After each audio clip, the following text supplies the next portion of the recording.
पुण्यातील ससून रुग्णालयामध्ये शिरलं पावसाचं पाणी, तर रुग्णालयाच्या ब्लॉक नंबर 13 मधील वेटिंग हॉलमध्ये पाणी शिरलं। वेटिंग रूममध्ये पाणी शिरल्यामुळे रुग्णांच्या नातेवाईकांना नाहक त्रास। पुण्याच्या शिरूरमध्ये झालेल्या मुसळधार पावसानं कलिंगड पिकाचं नुकसान, मांडवगड या फराटामध्ये प्रचंड नुकसान, शेतकरी आता हवालदिल।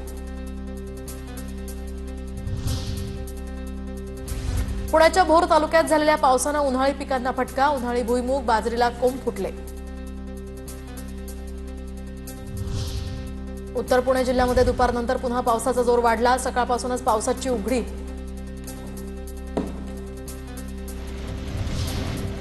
इंदापुरात मुसळधार पावसाचा कहर, पद्मावती देवीच्या मंदिराच्या गाभाऱ्यासह सभामंडपात पावसाचं पाणी, मंदिराच्या आतील संपूर्ण भाग पाण्यात बुडाला। मुसळधार पावसामुळे पुणे शहरात 254 झाडं पडली, तर मे महिन्यात झाडं पडण्याच्या सर्वाधिक घटना। झाडं अंगावर पडल्यामुळे पुणे शहरात एकाचा मृत्यू झाल्याची माहिती। पुण्याच्या दौंड तालुक्यामध्ये मुसळधार पावसाचा कहर, तालुक्यातल्या राहू या ठिकाणी 8 महिन्यांपूर्वी बांधलेला रस्ता पुरात वाहून गेलाय।